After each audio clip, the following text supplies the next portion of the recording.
Des œufs de Pâques, on les faisait, c'était des œufs durs qu'on faisait cuire et qu'on teignait nous-mêmes. On n'avait pas de crayon de couleur pour les dessiner ni de peinture, mais on les teignait avec des oignons, par exemple, ça faisait marron, avec des betteraves, ça faisait rouge. Et après, on cachait ça dans le jardin, c'était nos œufs de Pâques. Pas de chocolat. Non, je ne me rappelle pas avoir mangé de chocolat enfant. Voilà pour la nourriture. Le lait, on en avait très peu, mais par contre, je me rappelle bien, ce qui a disparu, il y avait des grands bidons.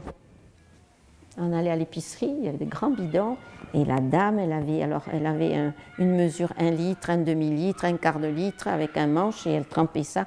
On allait avec notre bidon chercher le lait. Et quand j'étais à la maternelle, il y a eu pendant quelques mois, on avait droit en fin de semaine, le samedi, il fallait amener notre bidon de lait, on nous donnait des pruneaux. Vous savez, les pruneaux d'Agen trempés dans de l'eau.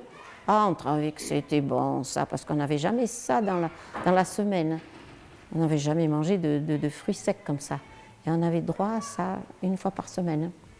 En ville, on n'avait pas de graisse à la campagne, ils avaient des cochons, tout ça. Moi, j'ai jamais mangé de jambon jusqu'à l'âge au moins de 10 ans. Je ne savais pas ce que c'était du jambon ou du saucisson. En ville, on n'avait pas tout ça. On avait chez le tripier, alors le tripier était très gentil parce qu'on était 3 enfants. Mon frère avait 2 ans de plus que moi, mais à partir, je ne sais plus de quel âge, 6 ans ou 7 ans, on n'avait plus droit à la carte pour la viande.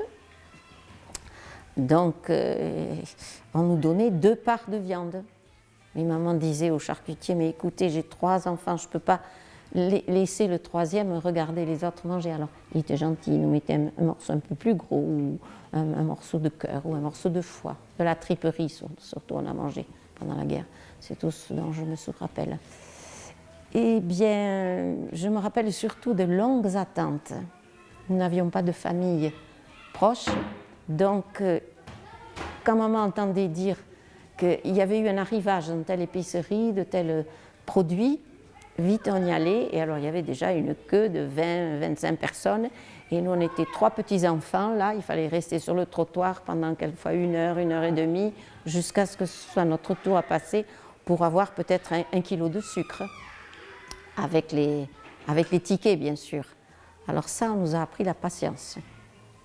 Et à ne pas se plaindre. On trouvait toujours tout bon parce qu'on avait très faim toujours. Ça, je me rappelle la faim.